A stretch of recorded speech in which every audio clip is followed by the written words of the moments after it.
नमस्कार, आप देख रहे हैं भारत एक्सप्रेस और मैं हूं आपके साथ आंचल मित्तल। 22 अप्रैल 2025 को हुए पहलगाम आतंकी हमले के बाद भारत पर पाकिस्तान समेत अन्य देशों से साइबर हमलों में तेजी आई है।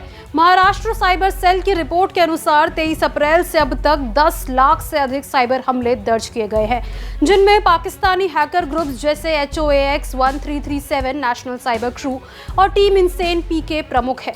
ये हमले वेबसाइट डिफेसमेंट, डेटा चोरी और क्रिटिकल इंफ्रास्ट्रक्चर जैसे रेलवे, बैंकिंग, सरकारी पोर्टल्स को निशाना बना रहे हैं।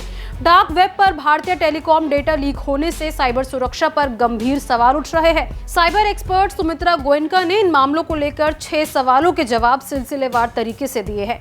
चलिए समझते हैं।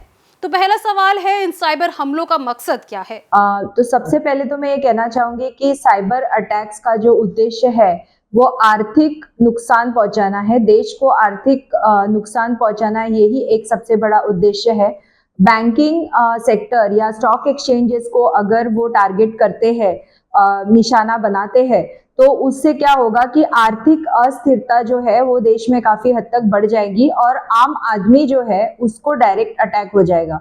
तो इससे हमें बचना चाहिए और साइबर अटैक का सबसे बड़ा उद्देश्य आर्थिक सेक्टर को टारगेट करना यही है। दूसरी बात है कि क्रिटिकल इंफ्रास्ट्रक्चर पे अटैक होना। जब हम क्रिटिकल इंफ्रास्ट्रक्चर की बात करते हैं तो हम इलेक्ट्रिसिटी ग्रिड्स, वाटर पाइपलाइंस, बड़े डैम्स, ट्रैवल जैसे कि रेलवेज हो गया या एयरलाइन इंडस्ट्री हो गई, या फिर ट्रूप्स के मूवमेंट्स के बारे में या स्ट्रेटेजिक लोकेशंस जहाँ पे ट्रूप्स अभी हमारे बेस्ड है उनके बारे में या उनके फैमिलीज के बारे में अगर हम देखते हैं तो इन सारी चीजों को क्रिटिकल और सेंसिटिव डेटा कहा जाता है। तो अगर इन क्षेत्रों में अटैक होता है तो देश में एक तरीके से अफरा तफरी मच जाएगी और साइबर अटैक्स का उद्देश्य है कि देश में डायरेक्टली अस्थिरता लाना और हर कॉमन आदमी को अफेक्ट हो, इस तरीके के अटैक्स होने की संभावना है साइबर अटैक्स की वजह से। भारत की साइबर सुरक्षा कितनी तैयार है? पिछले कुछ सालों से भारत ने बहुत सारे साइबर अटैक्स देखे हैं और साइबर अटैक्स ये एक फिनोमिना बन गया है पूरे विश्व में। इसके वजह से भारत ने भी काफी तैयारियां कर ली है साइबर अटैक्स को फेस करने के लिए। तो सबसे पहले तो हमारे पास CERT-IN जो कि Indian computer emergency response team बोला जाता है, उसकी टीम हमारे पास रेडी है। किसी भी साइबर अटैक को किस तरीके से फेस करें इसके विषय में हमारे पास प्रॉपर SOPs लिखे गए हैं और हमारे पास बहुत सारे एक्सपर्ट्स भी है जो पब्लिक सेक्टर या क्रिटिकल इंफ्रास्ट्रक्चर रिलेटेड सेक्टर्स ने एम्प्लॉय करके रखे हैं या एडवाइजर के रूप में वो उनसे जुड़े हुए हैं, जो कि साइबर अटैक्स, इस तरीके के साइबर अटैक्स को कैसे फेस किया जाए इस विषय पे उनको बहुत अच्छी जानकारी है। और दूसरी बात है कि हमारे पास ऐसे बहुत सारे एकेडमिशियंस भी है जो बहुत सारा काम इस विषय पे अपने अपने इंस्टीट्यूट्स में करते हैं। जैसे मुझे पता है कि मुंबई में एक बहुत प्रख्यात इंस्टीट्यूट है जहाँ पे एक टीम है जो कि क्रिटिकल इंफ्रास्ट्रक्चर को किस तरीके से साइबर अटैक से बचाया जाए इस पे काफी सारा रिसर्च और काम करती रही है।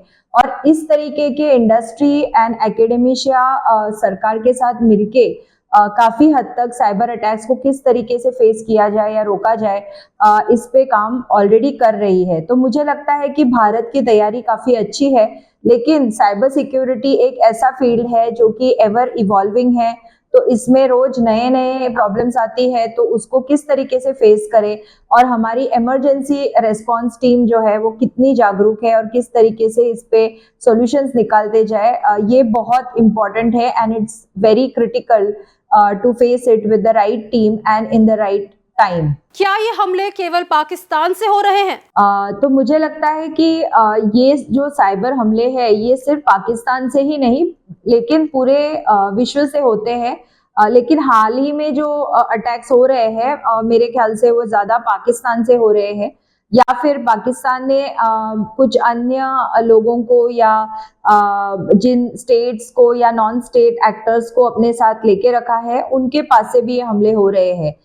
इन हमलों का उद्देश्य है कि वो भारत में अस्थिरता लाए, और भारत में एक तरीके से डर का माहौल पैदा करे और भारतीय लोगों को वो साइबर अटैक्स के द्वारा बेसिक इंफ्रास्ट्रक्चर को अटैक करके भारतीय लोगों को वो डरा के रखे। मुझे लगता है कि आज के युग में डार्क वेब और इंटरनेशनल साइबर क्राइम इतना बढ़ गया है कि दोनों state and non state actors इसमें इन्वॉल्व हो सकते हैं। तो सिर्फ पाकिस्तान ही ये हमले कर रहा है कि नहीं, ये तो मुझे लगता है कि सरकार इस पे ज्यादा बेहतर तरीके से आंसर दे सकती है, लेकिन ये एक इंटरनेशनल फिनोमेना भी हो सकता है। आम नागरिकों को क्या सावधानी बरतनी चाहिए?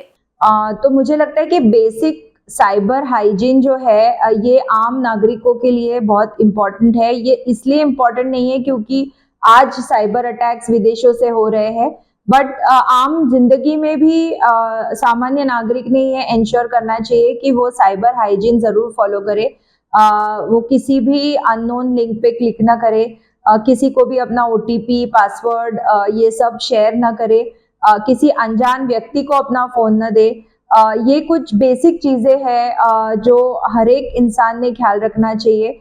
और मुझे लगता है कि हमें स्कूलों में ये पढ़ाना चाहिए और बहुत हद तक साइबर सिक्योरिटी अवेयरनेस ड्राइव चलाना चाहिए, ताकि हर आदमी बचपन से लेके हर आदमी जो बुढ़ापे तक आज मोबाइल के साथ जी रहा है उसे साइबर सिक्योर बनाया जा सके। क्या भारत जवाबी साइबर कार्रवाई कर रहा है? साइबर वॉर ये एक रियलिटी है, इससे बचा नहीं जा सकता है। हमने देख लिया है कि यूक्रेन रशिया वॉर में भी साइबर वॉर यूज हुआ है।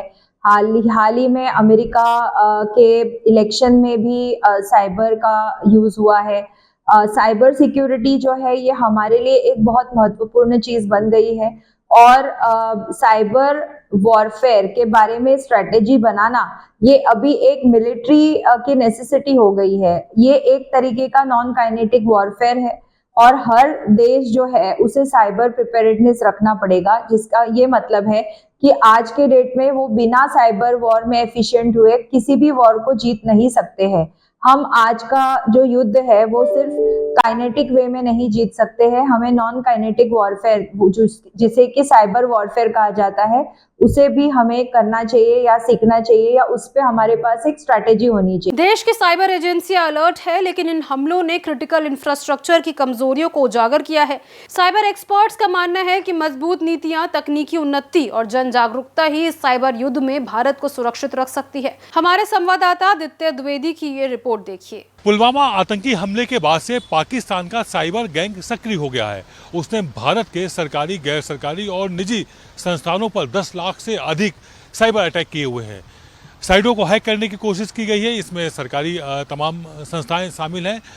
भारत के कई प्रतिष्ठित सरकारी संस्थानों को हैक करने की कोशिश की गई, लेकिन इन सब से सावधानीपूर्वक निपट लिया गया है। लेकिन अब ज़रूरत इस बात की है कि किसी भी सूरत में आम जनता को बहुत ही सावधान रहना होगा। साइबर एक्सपर्ट का कहना है कि यदि आपके पास किसी भारतीय सरकारी संस्थान का भी लिंक आए तो उसको आप ओपन ना करें। वो तभी ओपन करें जब आपने उसको चाहा हो या डिमांड की गई हो। बेवजह आए हुए इस तरह के कोई भी लिंक आप नकारें, उनको डिलीट करें, ताकि आप किसी भी तरह के साइबर अटैक से सुरक्षित रहें। कैमरा पर्सन शरद बारिक के साथ आदित्य द्विवेदी, भारत एक्सप्रेस, दिल्ली। फिलहाल के लिए इस खबर में इतना ही। इसको लेकर जो भी आपकी राय थी कमेंट बॉक्स में जरूर शेयर करें, साथ ही हमारे चैनल को जरूर सब्सक्राइब करें।